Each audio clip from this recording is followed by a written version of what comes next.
بسم اللہ الرحمن الرحیم، السلام علیکم۔ B B C 11 headlines news سے میں ہوں صبا منیر۔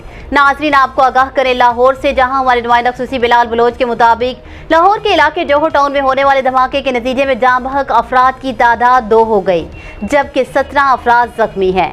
جوہر ٹاؤن میں ہونے والا دھماکہ ایک گھر میں ہوا، جس کی آواز دور دور تک سنی گئی۔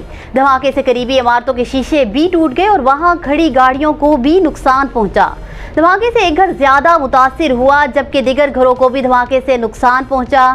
ذرائع کے مطابق دھماکے کے نتیجے میں زخمی ہونے والے افراد کو مقامی افراد نے اپنی مدد آپ کے تحت طبی امداد کے لیے اسپتال منتقل کیا۔ اسپتال انتظامیہ کا کہنا ہے کہ دھماکے میں 16 افراد زخمی ہوئے، جن میں پولیس اہلکار، ایک خاتون اور 2 بچے بھی شامل ہیں، اور جلنے کے باعث تمام زخمیوں کی حالت تشویشناک بتائی جاتی ہے۔ جبکہ وزیراعلی پنجاب سردار عثمان بزدار نے اس واقعے کے حوالے سے شدید مذمت کی۔ وزیراعلی عثمان بزدار کا دھماکے میں 2 افراد کے جاں بحق ہونے پر گہرے دکھ اور افسوس کا اظہار۔ وزیر اعلیٰ عثمان بزدار کا جاں بحق افراد کے لواحقین سے دلی ہمدردی اور اظہار تعزیت۔ پنجاب حکومت جاں بحق افراد کے لواحقین کے دکھ میں برابر کی شریک ہے۔